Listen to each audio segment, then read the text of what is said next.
welcoming people in or more people in.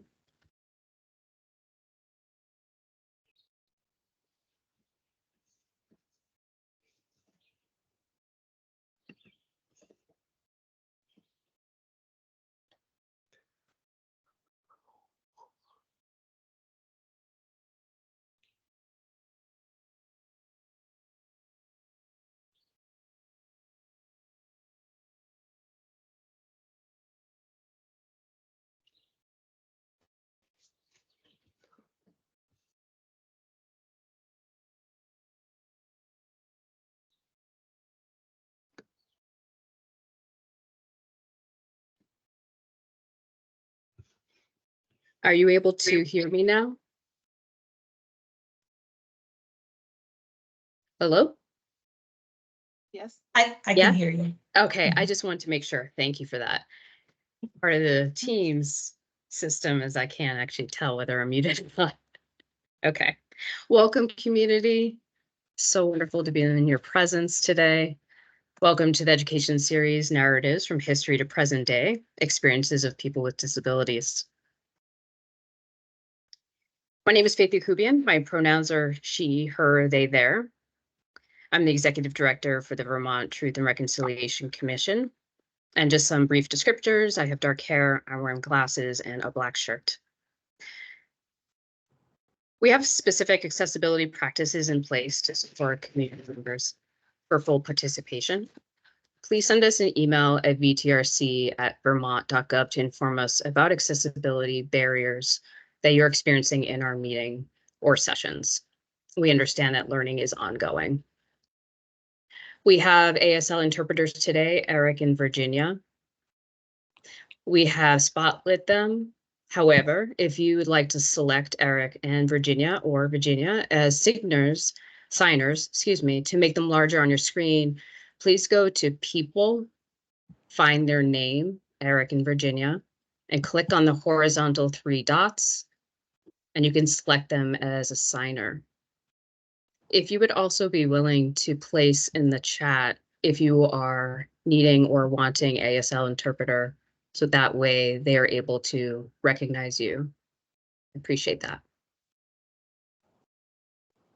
We also have a closed caption option. To access this, move your cursor to the 3 dots along the top, click More, and then Language and Speech. In that area, you'll be able to turn on the live captions. I actually believe it states turn on live captions.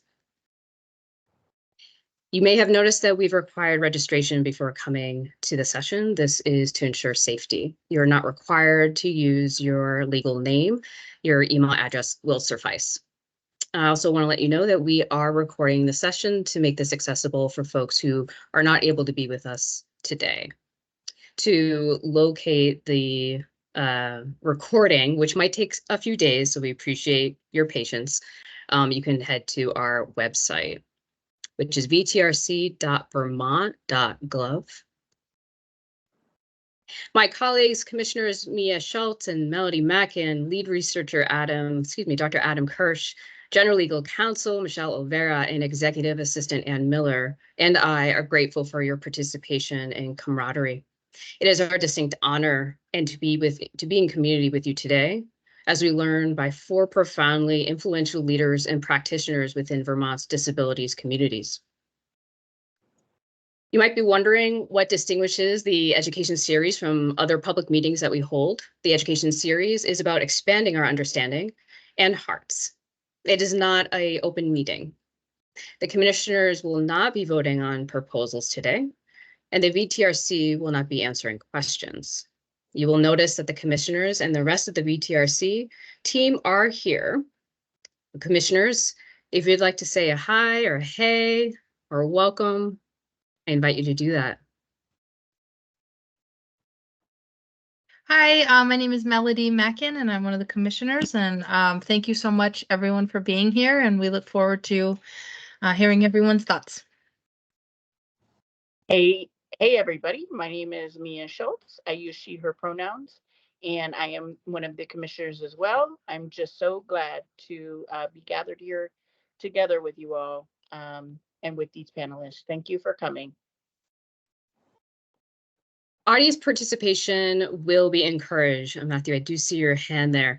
We are asking folks to offer feedback or questions to the panelists at the end. If you have something that you would like to share with us in this moment, you can put that in the chat and the commissioners will respond. So before we go through the purpose and the goals of our session for today, I just want to go over the plan, the agenda.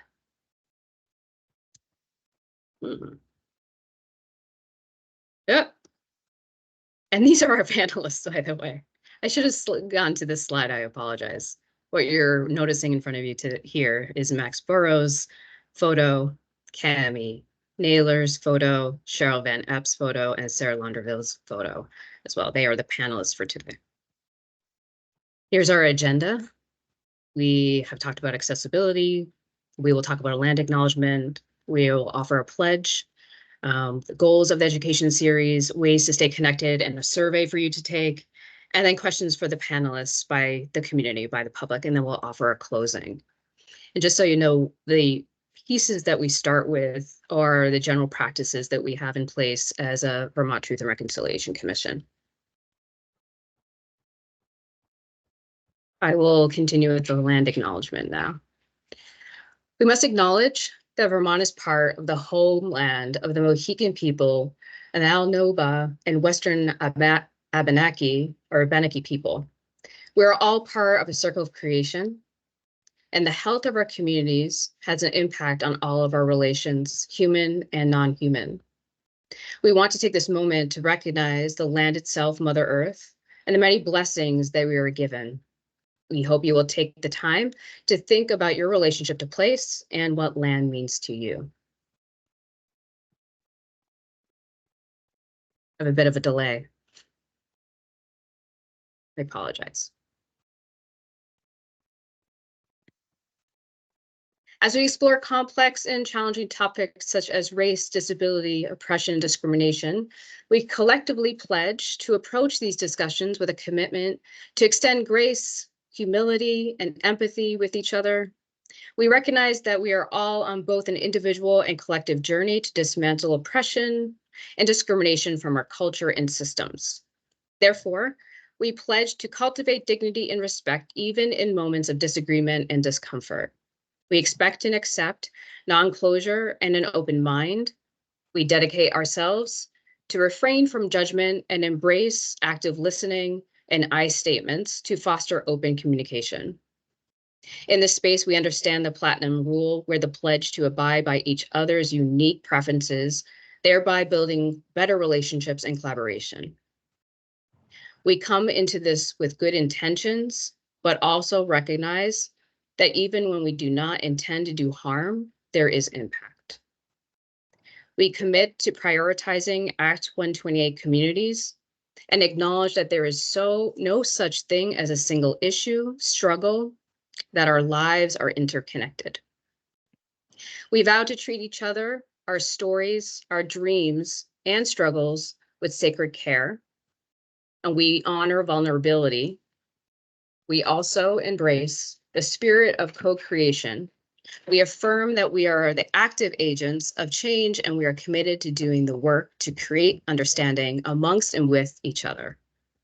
The journey to collective liberation is filled with discomfort and painful truths, but the final destination is community, where everyone can thrive together.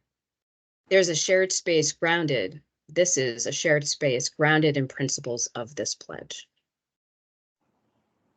In an effort to actualize this pledge, we kindly ask that you apply grace and humility and empathy and recognize your role in creating relationships of respect and understanding.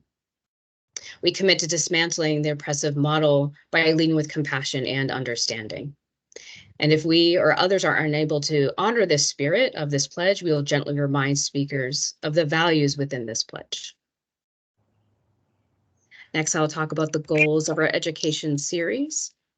I just saw your name. The goals of our education series include to educate the broader community about the history and present day realities. His name is Michael Hey, Casper. Max. He assists me. He's a Max, I hope it works for him, but I have his email, so, or I can give you like The interpreter is not able to hear. We need to have everyone muted. So his email is. And could you mute Max for me? Okay. Thank Sorry, you so much. sorry, Faith. I'm on with Max. Sorry, That's so I okay. missed what you just said. That's okay. That's okay. Max is almost in. Okay. Okay. Thank you so much for doing that. Sorry. And Eric, thank you for letting us know. Our goals for our education series include to educate the broader community about the history and present day realities of persons discriminated by the state, to to outreach to communities to broaden VTRC's or Vermont Truth and Reconciliation Commission's partnerships and expand community participation. Lastly, to educate community and advocate for issues and evolve knowledge on complex issues involving human rights and social systems that impact them. As many as you know, better than I, disabilities are varied and can exist along a continuum. This session is not meant to reflect all forms of disability. We recognize that such a goal is quite flawed. This session will center perspectives that have and will continue to shape, for example, institutional policies, organizational practices, and Vermont's culture.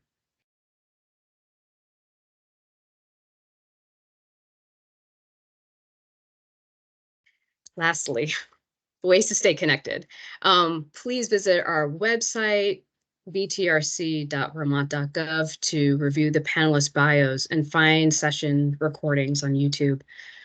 Please also join us for the next panel session on June 26th,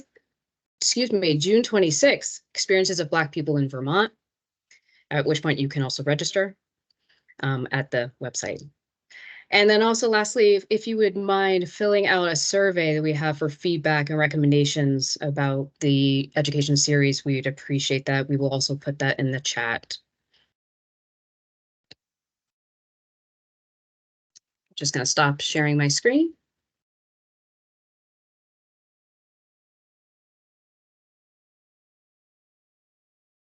Okay. We're almost there, folks. Hang on in. Okay. Finally, I'd like to introduce the panelists.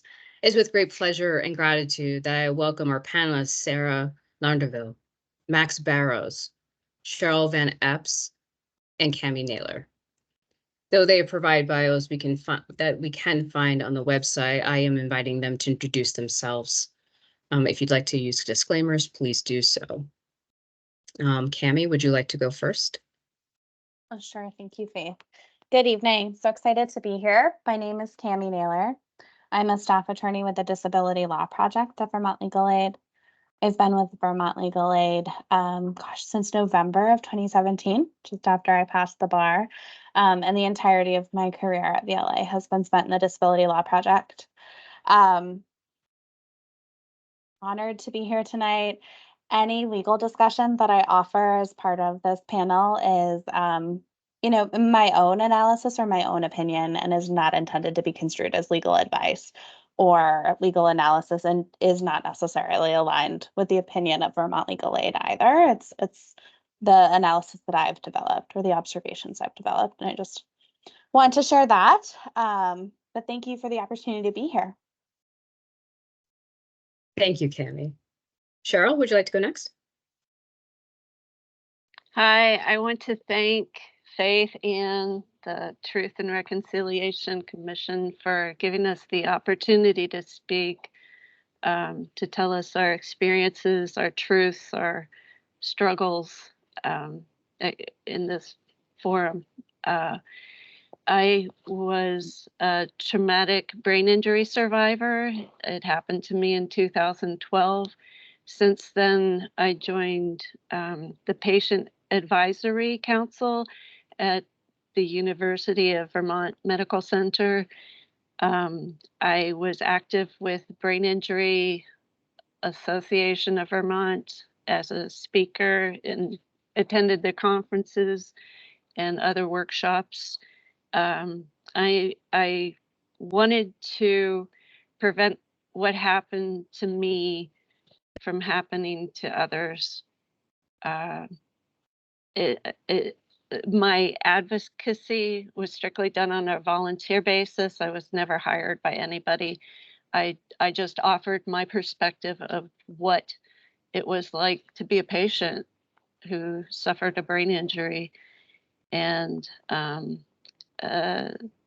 I've also joined national patient safety associations, and lastly, an economics group, which was kind of spearheaded by the economics advisor of Bernie Sanders.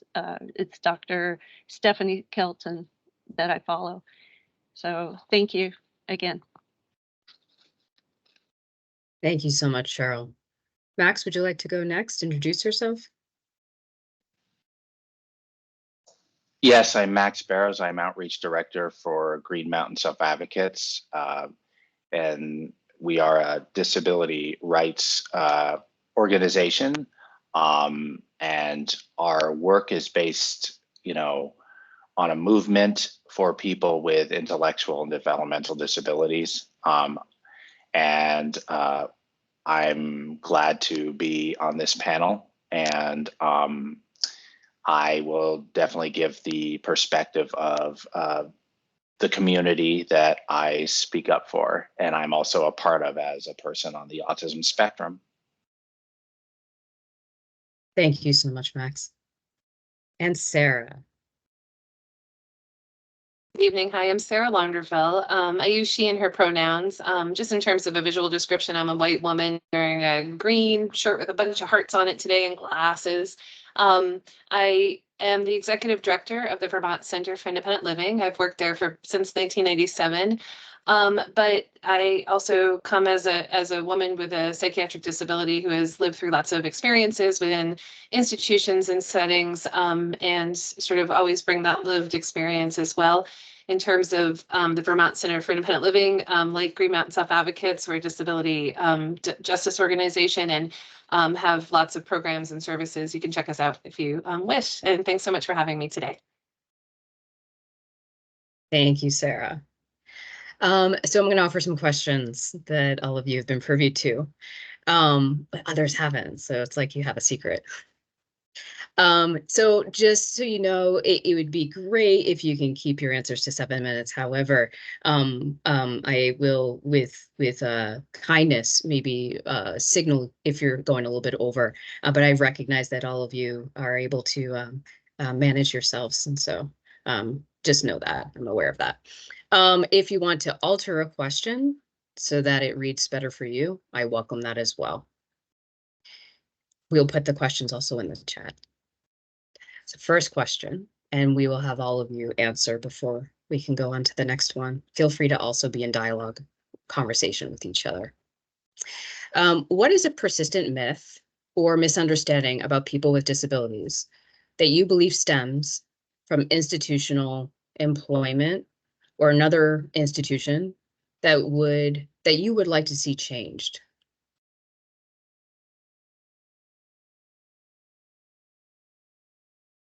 Max, please. I think you're muted, Max. You didn't. That's good that I was. So overall, we are talking about low expectations and people making assumptions about what we can and cannot do.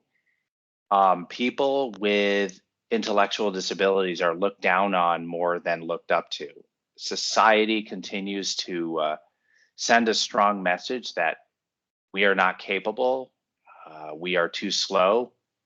Honestly, for some people with intellectual disabilities, the people in our lives laugh at us when we talk about our dream jobs. They think it will never happen. It ties into the false idea that people with disabilities are not able to do a lot of things for ourselves like adults. And unfortunately, it is a pretty broadly accepted mindset. It is huge. It casts a shadow over our desires to work, to go to college, get married, have kids, and the list goes on and on. Another person with a disability said, and quote, "At work, when there's a big load of groceries, I try to keep up. It's hard to keep up. It's fast paced, and I cannot do a fast pace. At night, I write in my journal about work. I tell myself, it's okay to be slow," end quote. People think we do not understand what is going on. People often assume that we need help when we do not. They jump to give directions without giving us a chance to figure something out on our own. People set limits on what we can do without asking us. They set low expectations. We are the ones who know best about what we want to try to do. Here is a positive report from another self-advocate who works for the Alchemist, which they make the beer Heady Topper. And she said, "My job took me on. They are not trying to change me. They like me the way I am. I feel part of their work family," end quote. Ableism is not just about how one person treats another person. Being polite to people with disabilities will not, eradicate ableism. Ableism affects decisions people make about our lives. These decisions add up. Sometimes they turn into laws or programs that treat disabled people unfairly. For example, like people with disabilities are often discriminated against in education, healthcare, and law enforcement. Disabled people don't have the same opportunities in life. They might be kept apart from other people. Here are some examples of systemic ableism. Most doctors' offices are not accessible to people with disabilities. There's a federal law that makes it okay to pay people with disabilities far less than minimum wage. Another one is many schools segregate kids with disabilities. Another one is people with disabilities are 3 to 5 times more likely to experience a violent crime compared to people without disabilities. Next, only 40% of people with developmental disabilities have a job in Vermont. Next, in Vermont, a study found that students with disabilities were nearly 3 times more likely than students without disabilities to be suspended. Next, many churches and places of worship are not accessible because they are not required to follow the ADA. In other words, the Americans with Disabilities Act. Another one is last year, the state legislature apologized for eugenics and institutionalized a total of 2,324 people over the years until its closure in 1993. Another one is according to the Centers for Disease Control and Prevention, a 2015 study indicated that 2/3 of Black men with disabilities will be arrested before the age of 28. 30 to 50% of people killed by police are people of color with disabilities. And people with disabilities account for 20% of the US population, but comprise 40% of people in jail.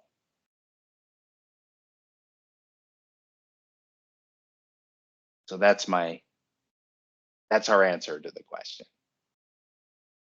Thank you.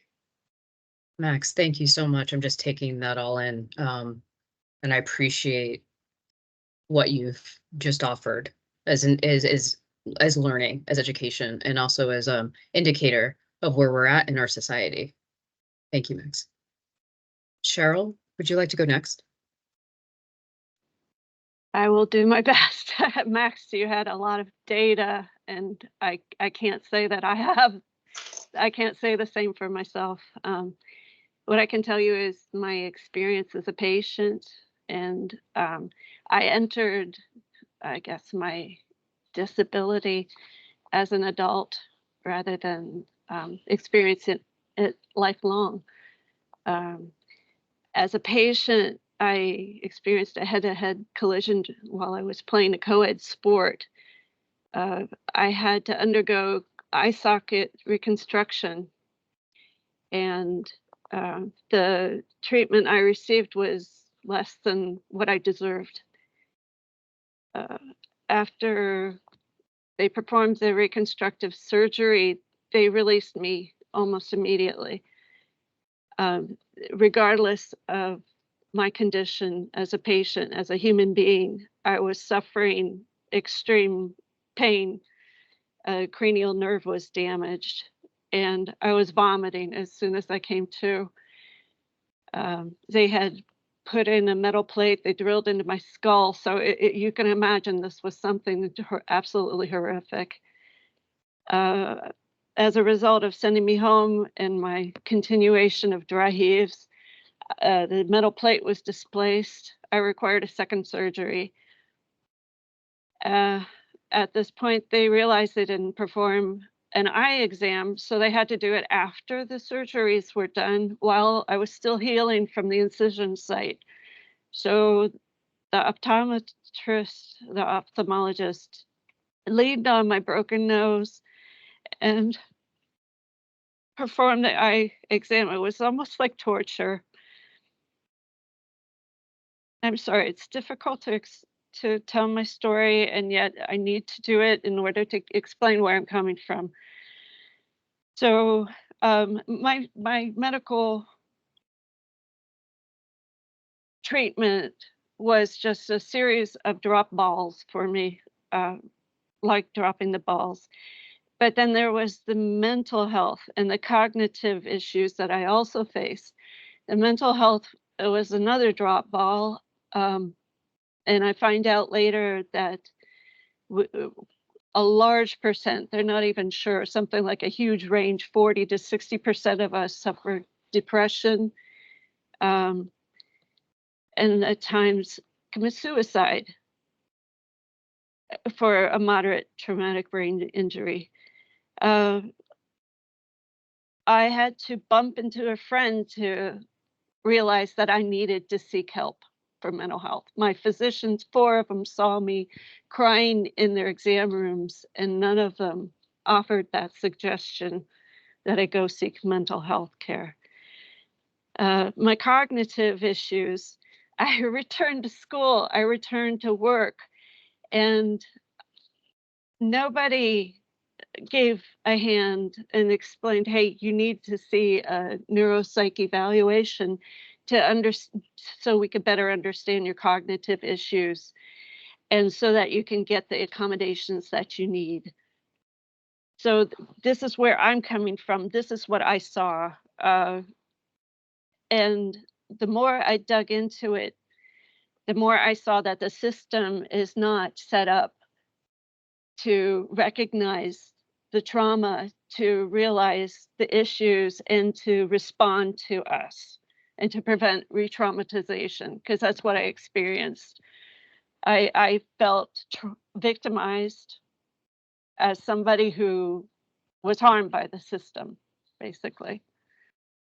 I feel that society considers patients well cared for, and I think that's one of the myths that are persistent, that our healthcare system is doing well by us. I'm here to represent those who have been harmed, who have seen differently. What I can say is we do experience racism, paternalism, biases, shapeism, sexism, ableism. And when we go to question their medical decisions, again, it's a notch against us. These are barriers for us to receive our care. There's a power differential our relationship with our care providers. And we need to change that, frankly. I'll go into that later, but what the public needs to know is that patients are underserved. And I can go into the study 2022, they analyzed the data from 2019 for Medicare beneficiaries. A very low percentage, like 4% of folks who were eligible for chronic care management were receiving it. And those who were eligible for transitional care management, these are long-term condition patients, only 18% were receiving what they needed. So this is not just a case for me. In my peer support groups, I felt like I was the only one, but when I heard their stories, I realized that I was not the only one having these issues, not receiving the cares, the referrals that I needed when I needed them. And that's the other thing. Our issues snowball, and I ended up having mental breakdowns after I tried to return to school and return to work. So that makes it's kind of like an even bigger setback for us. And it makes it harder to heal. So I realize with the economics group that these shortages in the numbers of care providers, the beds, the equipment, the resources that our health system has, I realize that this is not necessary, that we could have more and better. The economics group made it clear to me that we should be providing Americans with better health care, that we could. It's possible. So that's one of the reasons why I try to stick my neck out, tell my story, and hope that folks will understand that we could be doing better and that we should for our children. I think I'll end here. Thank you.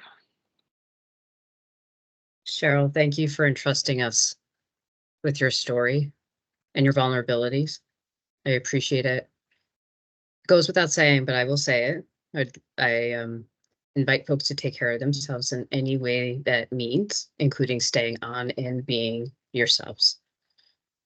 Sarah or Cami, would you like to pick up from where Cheryl and Max have left us?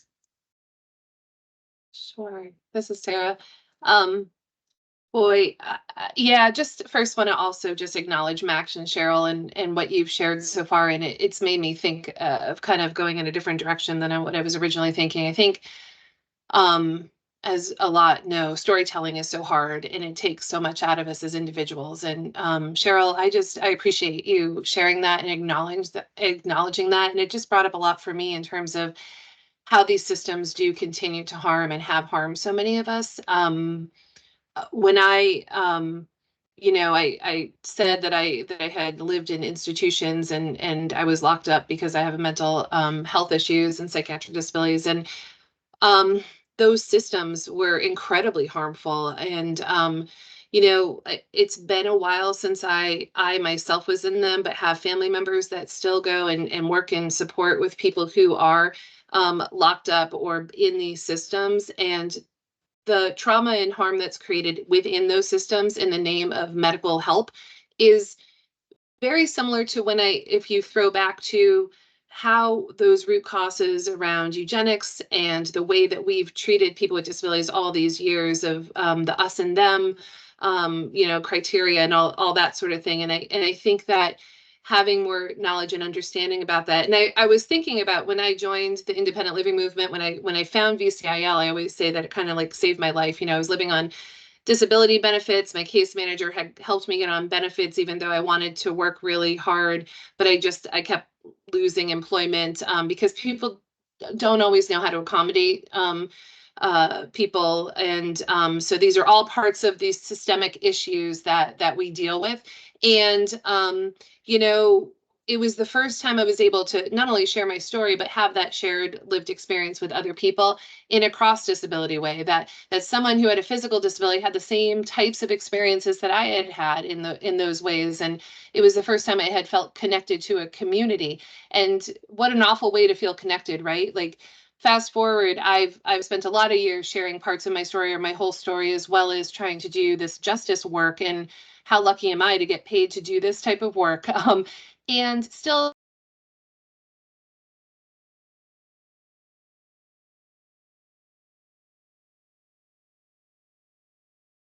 She froze for me. Virginia, if you can hear her, would you pick it She's up? She's frozen. Okay. thank you. she's frozen. We're gonna give Sarah a second.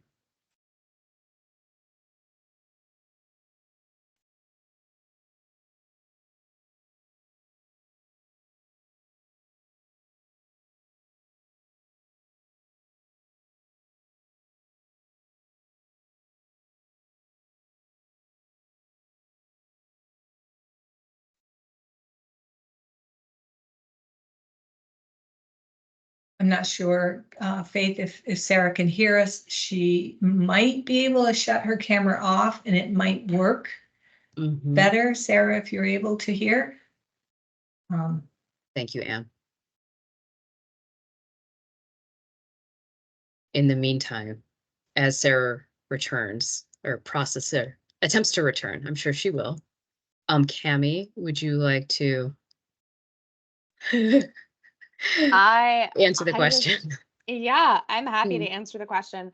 But before I do, I want to acknowledge that what I prepared and want to share today, um, it's not a personal story, and so it feels like it really falls flat. But I think it's an important conversation, and I think it pulls some of the threads that Max and Cheryl and Sarah have started to tease out for us. And so um, as I was preparing for this, a colleague told me that I could walk out for like 4 minutes. So you're about to get it, folks. Um, so you know, there is a myth in Vermont that I have heard a lot, especially this legislative session, but certainly over the last 6 years, that education is overfunded, and that the education funding is, at this critical mass, and that we need to consider removing teachers' pensions and cutting services and cutting programs.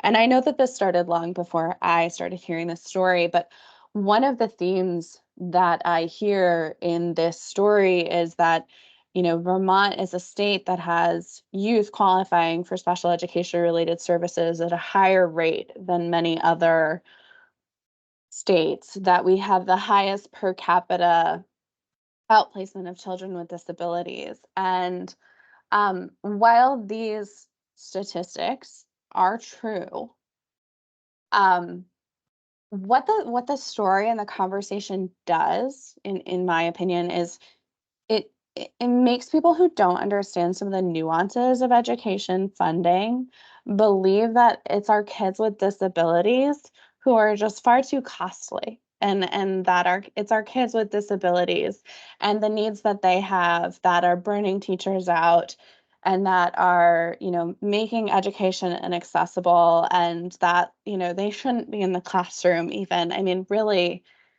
um just a belief that our children with disabilities are stealing something from our kids without disabilities. And this is a myth, and it is persistent and pervasive. I mean, we've seen it every legislative session, especially since 2018 with the move towards census-based education funding, which is a really, like, in theory, is a really good strategy, but in practice was applied as a cost cap or cost saving maneuver. And so there's some things that I can share that make it really clear why this isn't true. Our kids with disabilities are not the reason our education system is crumbling, and it is. you know, kids with disabilities who qualify for special education or related services, the state receives separate and different federal funding. So every school who has youth who qualify for special education related services, they get specific funding from the federal government that passes through the state for those youth. Every school who has youth in their school with disabilities has a requirement under the federal regulations to meet maintenance of effort. What that means is that every year, no matter what happens with the education budget, the basic premise is that schools have to spend the same amount of money supporting youth with special education needs. And so when we have what we're having right now in many districts, this crisis of passing a school budget and, oh, well, we're going to save so much money and, oh, we're going to cut services. Number one, the services can't get cut, or the state's going to lose even more money from the federal government. And number two, it's not just the youth with disabilities. There's lots of other reasons that education is crumbling. One of them this year relates directly to the housing crisis in Vermont. And that is there's been such an influx of home buying that there's a difference between sale value and appraisal value. And because of that, there's an adjustment. And that adjustment directly in towns. That adjustment happens within the towns, but it's dictated from the state level. And that adjustment had a critical impact on many, many, many towns and local budgets, and decreased education funding, that money that would have come from the town to support schools, but decreased that. And so we have the education system being used as and specifically kids who are struggling in the education system being used as a red herring for the housing crisis in Vermont. And this is a myth, but it's hurting our kids. And thinking that, it's widely acknowledged within the education community in Vermont that there is not a sufficient continuum of care. And what that means is we don't have enough variety of placements to support what kids' needs are. So many of our most needy youth right now, or the ones who I represent anyway, are just stuck at home, getting some services and tutoring and not having meaningful access to their peers and community integration. And it's hurting our kids, but the stories that we're telling about how costly education is don't take into consideration that we're a small population. We've focused and value local control, which means we have lots of actual brick and mortar schools that don't have a lot of kids in them, but it costs a lot of money to run a school. Whether you have a lot of kids or not, that building still needs maintenance. And we have a very in our local control, we have a very disparate education system. It's spread out. And that costs more money. And I think we need to sort of peel back the layers of the conversation to understand what are some of the real causes of the education funding crisis in Vermont, because our kids with disabilities are being attacked by people thinking, oh, well, we just shouldn't provide services, or you should just go somewhere else. When in reality, as Max was saying, there are youth in our schools and they deserve to be there, and they shouldn't be in segregated learning environments unless they need it. And who decides who they need it? Well, often it's the school, which is heartbreaking also. So anyway, that was my nerd mode. Education funding in Vermont and the crisis around that is not the responsibility of our youth with disabilities. It's a far more complex topic, but the way that it has been talked about statewide over the last many years has really put our kids with disabilities on the front line of the assault in the question of funding and services. Cami, thank you for that. And what you and Max, Cheryl, and Sarah have done brilliantly is really pointed to the conditions that get created that then produce compounded experiences around disability. You all did that brilliantly. And thank you for that. Thank you for that. I realize we're still waiting for Sarah, so I don't want to not acknowledge the fact that Sarah is not with us right now. Hopefully she will come. I'm going to move on to the second question. Oh, Cheryl, please. You have a question? I was going to add to what Cami had to say that I saw we were described as high-cost patients in federal legislation, and I didn't appreciate that when I read that, because I understand our federal government is our currency issuer, so it doesn't cost them at all to spend on patients or students. It's our states who require taxes as revenues to, it does cost us in our own pocketbooks for state funding. But for the federal government, it doesn't cost. This is why we have F-35s roaring over our heads, yet we don't have patient beds for psych patients. You know, this is so discordant.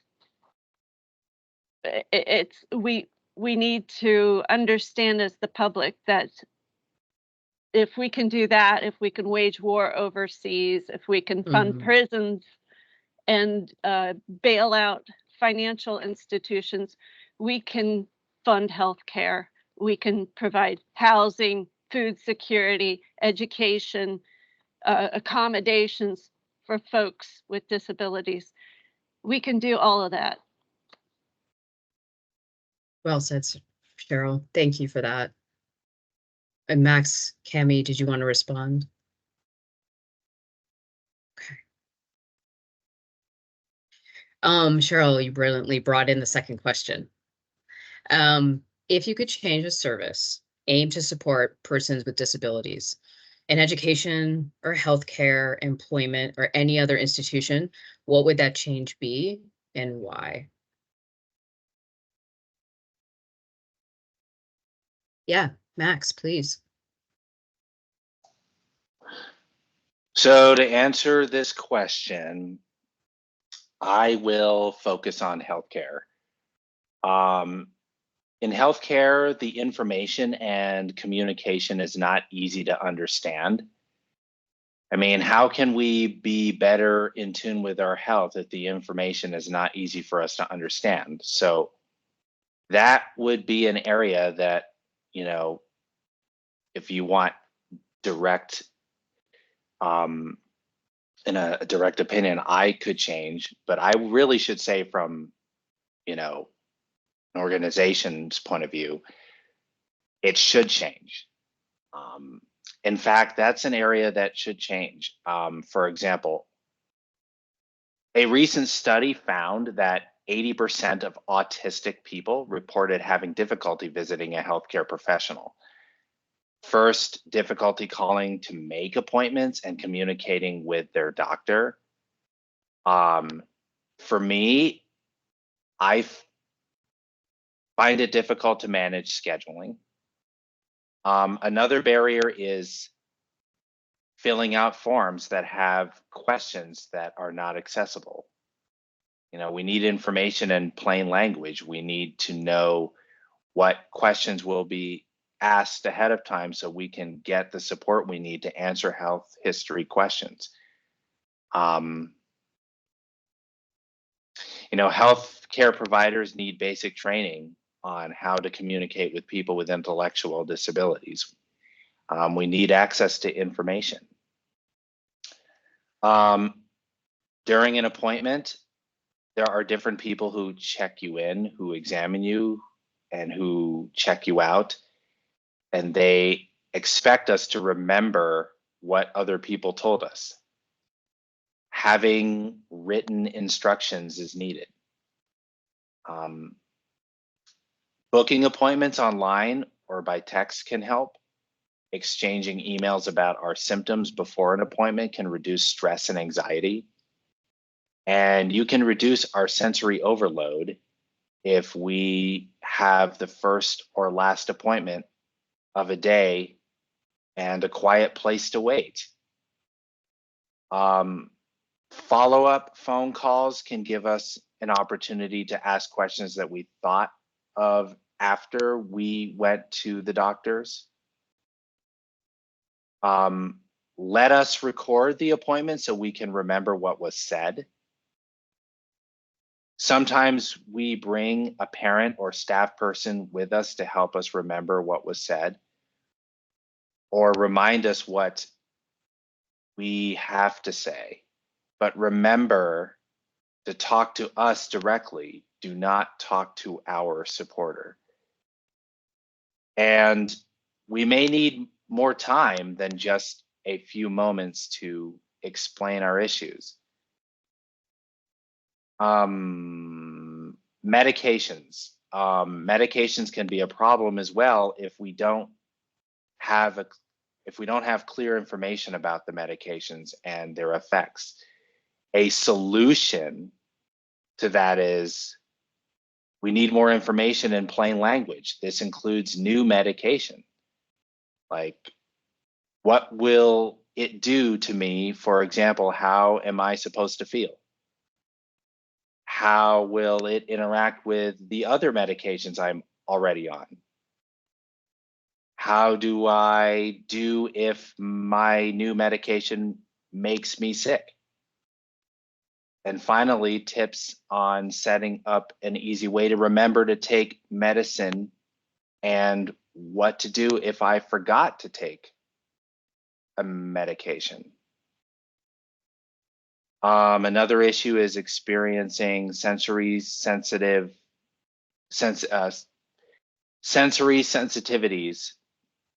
in the waiting room is another issue, and this can include sound and lighting. In the exam room, I would prefer a warning if a doctor needs to touch or poke needles in me. And I just want to quickly get back to the paperwork. It really does not make me feel, I'm going to just say this, it doesn't make me feel like I am capable of, keeping track of my health when I get paperwork with all these questions on it. And I know they may look easy with like the simple yes or no or check the box, but it's been pretty common in my last appointments that I go when I check in, and it's just the way they ask them, and they only give you like a certain amount of time, which really is not enough time for me to complete the form with the questions. And so I've been asking them, like, can I do this with, a person I trust who I go to the doctor with, or take it home and finish it later, or do it with the doctor when I'm seeing them in the exam room. Because the thing is, when you get handed a piece of paper with all these questions on it, it just makes me feel like I'm expected to know all this, but yet I don't, and I have to answer this before I even see my doctor in the exam room, and they're only giving me a short period of time. I just wish that, and I hope in the future that they can consider that as an inaccessible way of what they need when you check in terms of your medical history, and how inaccessible that is. And please, do better.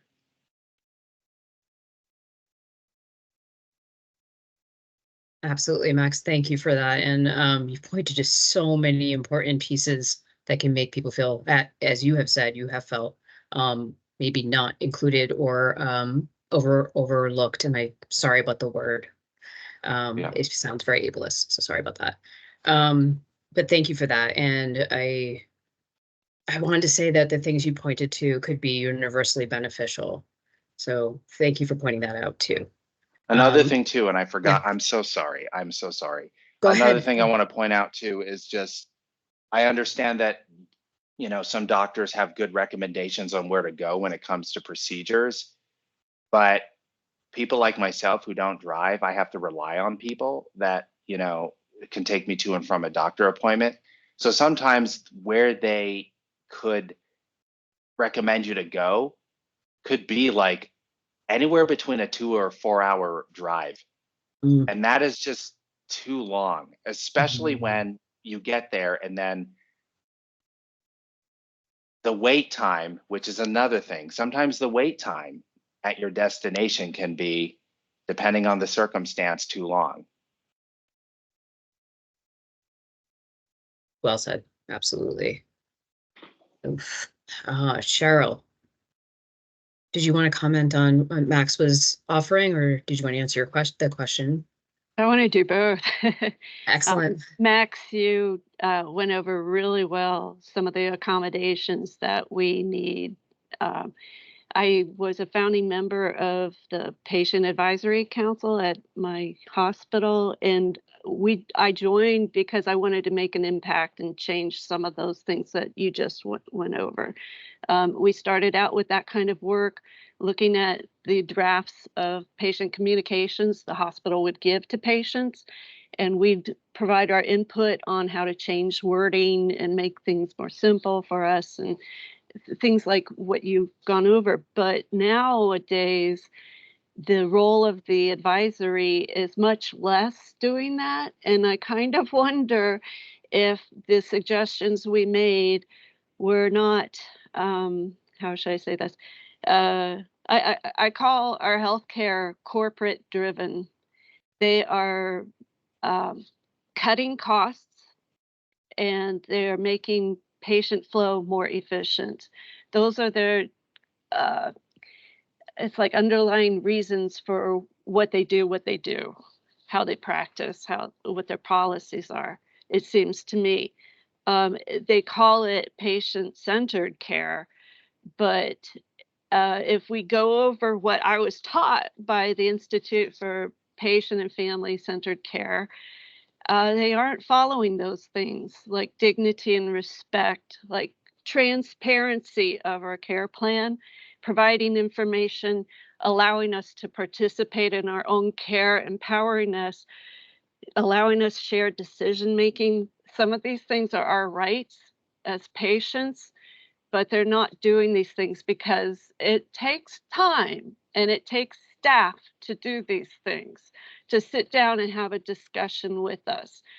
And that sets them behind on their schedule of the quota of so many patients per day. So yeah, I hear you and I agree with you. Yeah.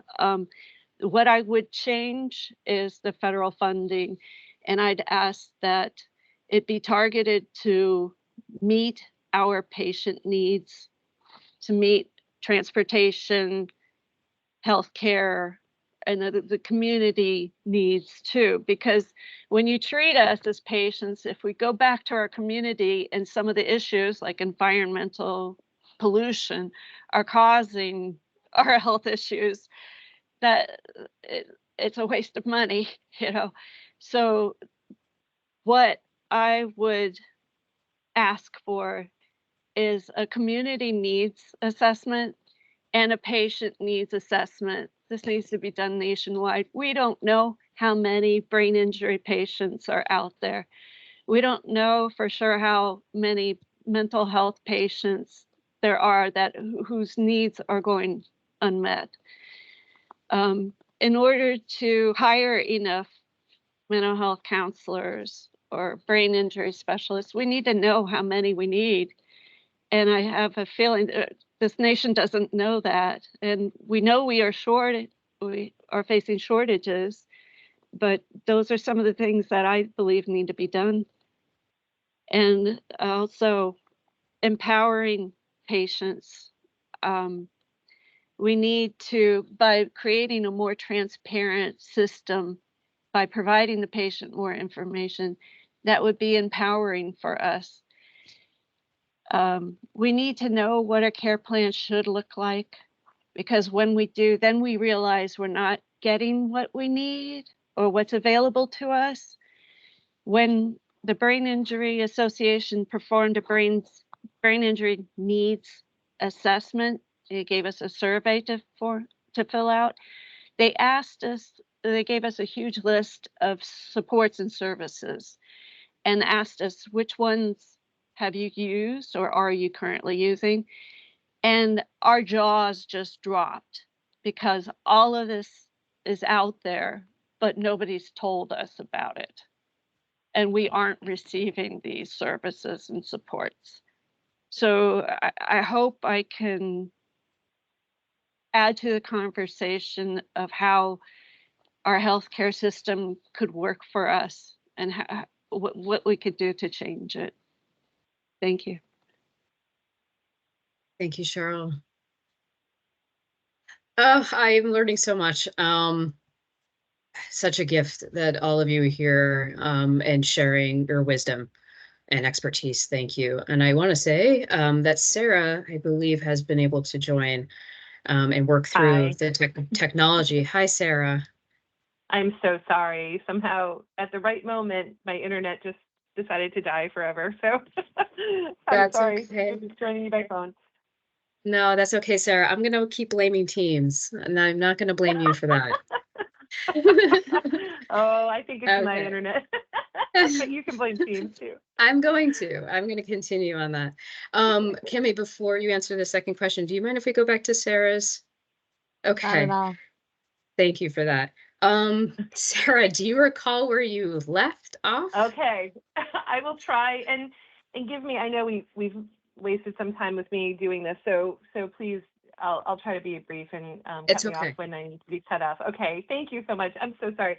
I think what I was sort of getting at the time was, when we go to change laws around some of these things, I will always hear feedback like, oh, you don't seem that bad, or you don't seem to have, like, you have those issues, as if somehow just saying that because I seem and look a certain way that I don't have a disability. And non-disabled people will sometimes think that's a compliment. And for me, who's pretty prideful that my identity includes multiple disabilities, it's not. But it also sort of just strips away from our stories and our experience, and I think others would share this and see this, that there's sort of a hierarchy of opinions when it comes to things like laws. And, it's just picking up on the last part of the healthcare system, like that doctors, that people who have certain degrees or information somehow register a bit higher than those of us with our lived experience. And maybe we didn't take it a certain way, or those sorts of things.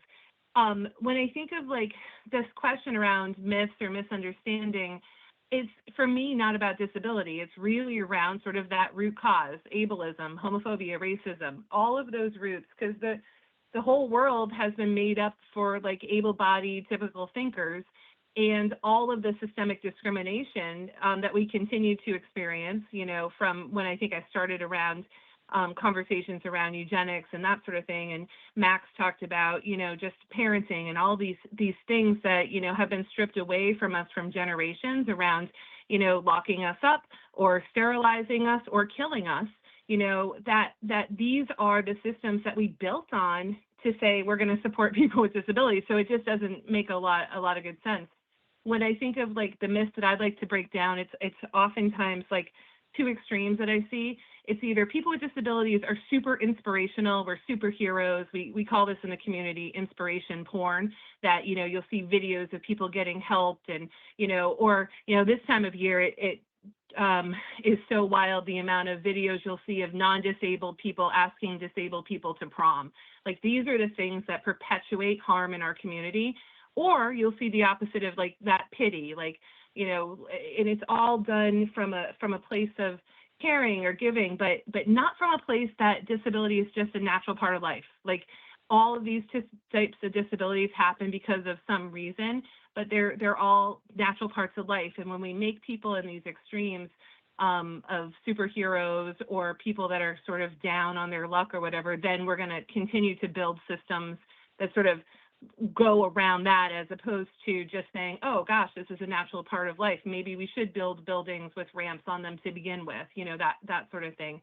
And I guess the other thing I would say is just, I think we've already covered it, but the disabilities aren't all visible. And we have to let go of some of those older ideas around what a disability really looks like, you know, and it's across the board of how disabilities can look. And just to kind of go back to, you know, my story around, you know, when I moved to Vermont, I was moved to a group home, and that's how I came to live here. And I really, really wanted to work, and I wasn't keeping a job. So my case manager helped me fill out benefits for Social Security, and I got on benefits, and I got in subsidized housing, and I lived in this life that wasn't the life I wanted to be living. And it was because I wanted to work, and it wasn't until I found sort of people who understood what it was like to have a disability and accommodate people that I was able to sort of thrive and kind of move into a life that I think that not only I, but other people deserve. So that's sort of my myths of disability. Thank you. Thank you so much, Sarah. And I really appreciate the way you even address the concept of misunderstanding. There's something more insidious that's been created. Thank you for that. So the second question, Sarah, just so you know, and Cami, if you want to answer it, Sarah, either one is okay, fine with me. But the question, just so you have it, Sarah, is if you could change a service aimed to support persons with disabilities in education, healthcare, employment, or another institution in Vermont, what would that change be? Cami, do you want to go first? So give Sarah a second. I'm happy to, absolutely. Also happy to defer to Sarah. So this is like specific. It's pretty specific to the work that I do, or a lot of the work that I do anyway. But Max talked earlier about the closing of Brandon Training School in 1993. And Vermont, and we should be, is very proud of this effort to deinstitutionalize individuals with intellectual and developmental disabilities. There are programs and services available and funding for folks with intellectual and developmental disabilities. And many of those programs provide some sort of supported living or housing option. The problem in Vermont is that while it's slowly changing, we really just have one model. So we went from like the one model of the institution to one model of this thing that we call shared living, which is essentially someone with an intellectual or developmental disability is lives in a house with a family or an individual who's not their family. And for a lot of folks, this is a good arrangement. They're living in a community setting, especially in a really rural state. There's a lot of appeal to living in a family setting. However, what we don't have is an array of housing options. We don't have multiple options.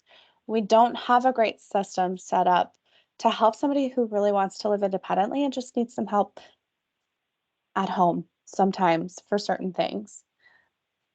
We don't have a great system for folks who really want to live in a community environment with other people with disabilities. And we've adopted and are really sort of statewide and in the developmental services programming, hanging really tight to this concept that like shared living is the model and it's super independent and it's all the right things. But I think what we have heard Cheryl and Max and Sarah talk about is that there's no one size fits all. Sometimes when we start talking about an individual having a disability, we silo that person into, well, you're a person with a disability. And then that's how we talk to and interact with them. And we forget that people are people. And that, just like someone may have different access needs than I have a kid and I have different access needs. Or perhaps I'm somebody who has a mental health, well, I am somebody who has a mental health need or condition. I'm been really fortunate that in every setting I'm with really supportive people, and I can self-accommodate. And I haven't had to take the step to formally ask for a reasonable accommodation in my employment. Um, but that doesn't mean that that's not ever a thing. And I think we forget that people come into the world with multiple identities. And especially when we're talking about individuals with disabilities, we end up in these silos of like people and people with disabilities. And we forget that like a goal many people share, because I don't, maybe somebody wants to live out in the middle of nowhere all by themselves. But like fundamentally as humans, we're social creatures and we crave a rich life of inclusion. And that should be inclusion for everyone. And not everyone needs the same things. And, one of the things that we talk about from the legal perspective in the disability world is reasonable accommodations and reasonable modifications, right? And this is something that under the ADA and under Section 504 folks are entitled to. And fundamentally, what reasonable accommodations and what reasonable modifications is a slight change of whatever the rule is. And so many people, when we get into these conversations about, as an advocate, asking like, hey, this person needs a start time at 9 o'clock. Well, our business opens at 8. Okay, this person needs a start time at 9 o'clock. And we're often asking for folks not to follow the rules because the rules are set up by these systems that are so ingrained in ableism that they keep people with disabilities and people with other access needs in silos. So anyway, one thing I would change about Vermont programming is the continuum of care that we offer in our developmental services and supported living models.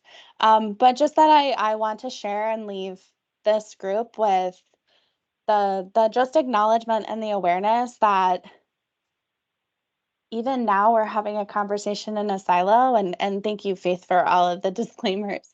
But like what we fundamentally as human beings and social creatures want is a rich life of inclusion. And I think it's important to acknowledge that for some people, that's a harder fight. And it's met with a lot of resistance when that's just like fundamentally a part of being human.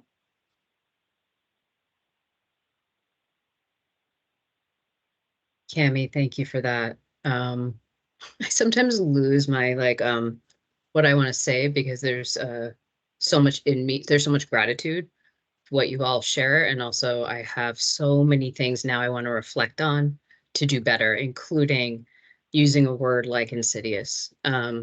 I should have used a word that was more plain, such as it's built into a culture, it operates within systems, and so thank you for giving me a moment to pause, even if that wasn't your intention. I appreciate that. Sarah, would you like to go next before we open it up to the public? Okay. Okay. Services aims. I think that I guess I would push back a little bit around services aims to support people with disabilities. If I could have anything to change, it would be stopping this whole just services, and thinking things through a little bit more holistically, but also with real intention around how different systems have in the past harmed us as people with disabilities and how a future program or policy could harm us. And so making sure that we're really intentional whenever something looks like it's going to change, and having and centering the voices of people with disabilities, no matter what, not the parents, not friends, not family members, people with disabilities. And so that is really, really important for me. I think, having just all of the systems, like if I think about like all the different things you just said, like education, healthcare, employment, all of them have flaws around how we make sure that this world is really accessible to folks with disabilities. And I'll just give an example of COVID and the pandemic. At VCL, we talk about the pandemic in a way that it has not ended, because many, many, many people with disabilities and families are dealing with not having supports as the rest of the world has moved away from thinking that the pandemic and COVID is over. Many, many people now have a new disability of long COVID. And this is really, really important because it interacts with so many different places, right? It interacts with a whole bunch of people with new disabilities, so around housing and around transportation and that sort of thing. It certainly interacts with our healthcare models, where as a state, our state didn't prioritize vaccinating people last year in settings that are accessible to people who have chronic health conditions. So we shored up an entire vaccine program at an organization that shouldn't be doing that. Like because there's a political will to say, pandemic's over, because the majority of people are okay and safe. And that's where we need to stop. It's the same thing that when we look at medical models where doctors will blame obesity or blame other sort of causes of other types of disabilities and not look at holistic, at people. That if somebody's hurting themselves, cutting themselves, or doing things that are strange behavior, that we lock them up, and we depend on these systems that are outdated around mental health. We don't look at community supports and crisis supports that bring people together. We depend on these old, outdated models of mental health systems that can continue to harm people. And I guess the last couple places that I really want to focus on is education and civic involvement. So if I just follow that line around COVID, what we're seeing in the education system is more and more students being left out, not being accommodated, kind of making it, lots of schools with playgrounds that aren't accessible, accommodations not met there, and not fully the school structures, the systems, not understanding what responsibilities they have to help people be accommodated. And now we're hearing from schools and others that people should be homeschooled. Just let's put them over here. So there's lots of stories of people that are being harmed currently about this because some people think that COVID's not real or it's all in your head or those sorts of things. And so we need to really draw into those lived experiences, not create what we're looking at right now is creating more laws and more ways that we can look at truancy and try to get kids back into the school when we're hearing loud and clear that their chronic health conditions are going to make it worse for them. So there's so much that kind of is still popping up in our communities. And that's really gone over into our town meeting day and elections overall. So during 2020, we started to see when things affect the main public, then all of a sudden we care about accommodating people, right? We got ballots to people. We allowed for people to participate through Zoom on select board meetings. And then the second that the majority of people could get back in those rooms, people with disabilities who were enjoying a little bit more civic life, enjoying being able to participate, all of a sudden weren't allowed to participate anymore. And when those people came forward and asked for reasonable accommodation, the ways that we've heard stories of people having to go in front of a select board to explain their disability and why, and have a very public meeting around how that could be accommodated. And this is just gross to me. Like we are kind of moving backwards on so many policy decisions because we're not including the voice of people with disabilities in all of these systems. So I think my big answer, my big takeaway of change would be, burn it all down. Let's start talking for real about how we need to really build this back up from those root causes to something that's really going to work for everybody. Oh, Sarah, that was wonderful, and you're getting a lot of high fives, guys, smiles, nods, in agreement with you. And Cheryl, I recognize your hands up. I want to get to you, and I just want to prepare the public that we're transitioning into questions that you have for the panelists. But Cheryl, please go ahead. I just wanted to say it took me, I think it was 8 years to come from this psychological state where I felt the world was caving in on me to finally realize I am worthy. I am worthy of better and better care, better services. It just took me so long to snap out of that mentality. Thanks. Thank you, Cheryl, for saying that's powerful. Okay, the public. please, we'd like to receive your questions, and panelists know that they can pass if they'd like to. Yeah, Michelle? Thank you, Faith. I have some written comments from David Searles, who's an amazing disability advocate for people with disabilities, and we are really lucky to have him in Vermont. So I will just read what it is.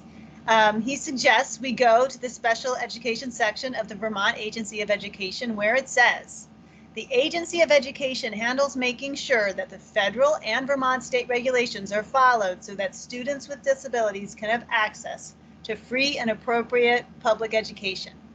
The term free and appropriate education by federal law contains a component referred to as the least restrictive environment.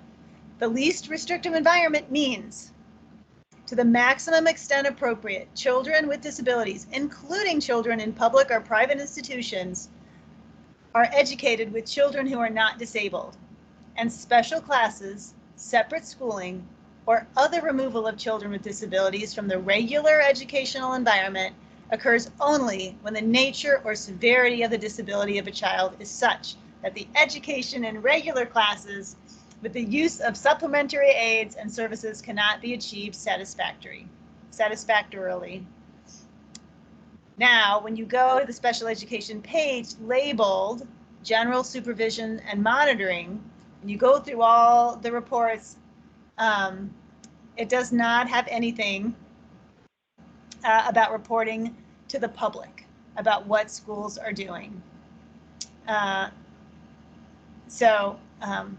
Sorry, I've lost my place here. So, and we can't tell whether they're doing it or they're doing a terrible job. He asked me to reread the Agency of Education handles making sure that federal and Vermont state regulations are followed so that students with disabilities can have access to free and appropriate public education. The thing that amazes me is that this has been going on since Adam and no one seems to call it out for what it is. To be clear, I'm not at all interested in anecdotal, cherry-picked, feel-good stories designed to show that all the king's horses and all the king's men are doing a bang-up, crackerjack job. Now I will tell you how I have seen the LRE play out in school that was supposed to be very good at this. In fact, I was told this particular school was so good that I decided to move my family from the Hudson Valley to this school district so that my children could finally obtain an education where she wasn't removed from a regular classroom, because the school district didn't want to ensure that the teachers had the resources required to teach children at various levels without separating them. I found out after I moved to Vermont, this school district, in fact, was terrible at non-separation of students. What it was very good at was throwing the bull. This was the scam that they ran with my child, and I'm sure this goes all around the state to this day. Take a significant number, usually all, special education students out of classrooms where the normal students are taught.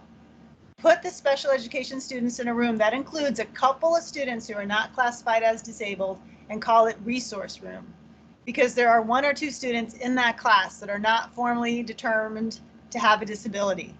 The school can now say that the special education students, not in the class with the normal students, are in fact being educated with students who are not disabled. See how it works? The irony here is that the Agency of Education thinks that everyone is stupid. And to tell you the truth, as long as we pretend there isn't a fundamental problem here, we are. David Searles. Thank you, Faith.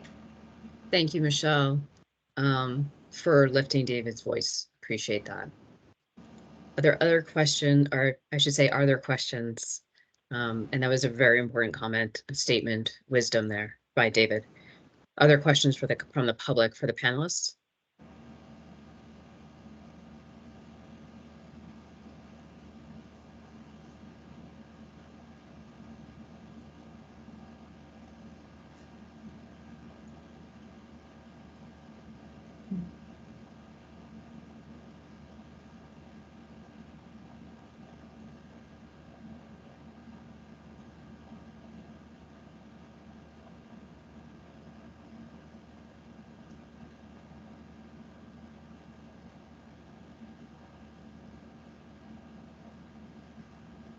Give it a few more seconds. Sometimes we need a little more time.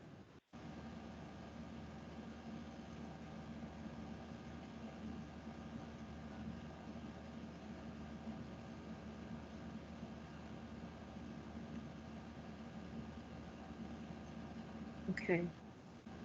Should you have questions, you're welcome to put them in the chat for another day for us to maybe signal to our panelists to respond. We will do that, and we appreciate if they're able to respond.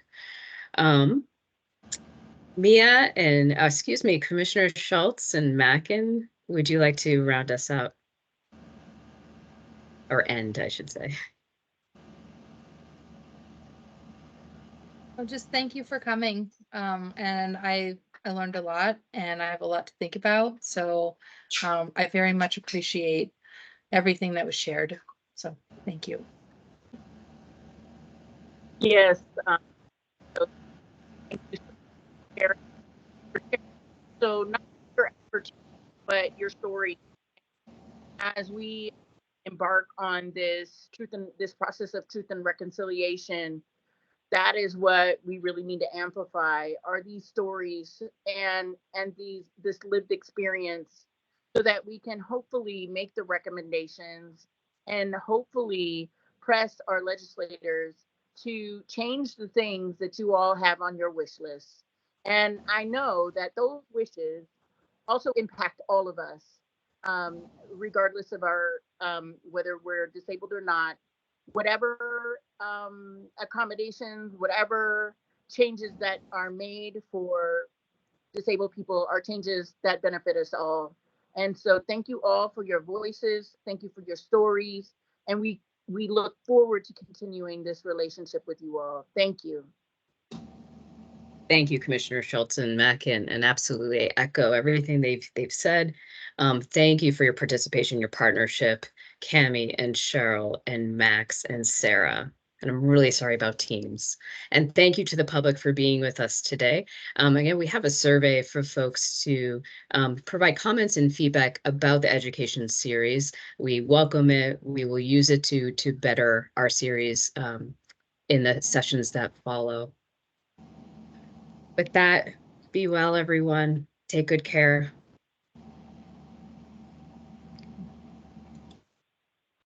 It was good to see you, Max. It was good to see you too. Bye. Bye-bye.